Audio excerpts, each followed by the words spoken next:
Praise the Lord. Hallelujah. പ്രിയപ്പെട്ടവർ, ഇന്നത്തെ തിരുവചനത്തിലൂടെ നമുക്ക് കാണുവാൻ സാധിക്കും നമ്മുടെ നിലവിളി കേൾക്കുന്ന ദൈവത്തെ. യോന പ്രവാചകന്റെ പുസ്തകം 2:2 തിരുവചനം പറയുന്നു, കഷ്ടതയിൽ ഞാൻ കർത്താവിനെ വിളിച്ചപേക്ഷിച്ചു, അവിടുന്ന് എനിക്ക് ഉത്തരമരുളി. പാതാളത്തിൻ്റെ ഉദരത്തിൽ നിന്ന് ഞാൻ നിലവിളിച്ചു, അവിടുന്ന് എൻ്റെ നിലവിളി കേട്ടു. പ്രിയപ്പെട്ടവരെ, ഈ തിരുവചനത്തിലൂടെ നമുക്ക് കാണുവാൻ സാധിക്കും നിലവിളി കേൾക്കുന്ന ദൈവത്തെ. നമ്മുടെ ജീവിതത്തിൽ നാളെയെക്കുറിച്ചുള്ള ആകുലതകൾ, അസ്വസ്ഥതകൾ, മുന്നോട്ടുള്ള ജീവിതം വഴിമുട്ടി നിൽക്കുന്നൊരവസ്ഥ, ഇനി ഞാൻ എന്ത് ചെയ്യും എന്നുള്ളൊരവസ്ഥ, ഈ അവസ്ഥയിലൂടെ കടന്നു പോകുമ്പോൾ പ്രിയപ്പെട്ടവരെ, നീയും ഞാനും ഓർക്കണം യോന പ്രവാചകൻ്റെ ജീവിതത്തിൽ സംഭവിച്ചത്.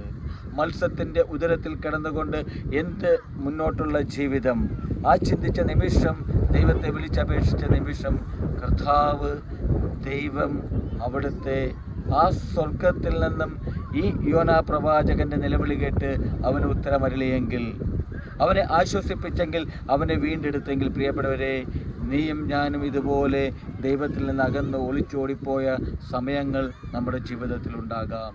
ഓർക്കുക, ദൈവം നിൻ്റെ നിലവിളി കേൾക്കുന്നവനാണ്, നിൻ്റെ പ്രാർത്ഥനയ്ക്ക് ഉത്തരം നൽകുന്നവനാണ്. നീ എവിടെ ഒളിച്ചാലും, ഏത് പാതാളത്തിൽ നീ ഒളിച്ചാലും, പ്രിയപ്പെട്ടവരെ, നിലവിളിച്ചാൽ നിൻ്റെ നിലവിളിക്ക് ഉത്തരം നൽകി നിന്നെ കാത്തുരക്ഷിക്കുന്ന ദൈവം.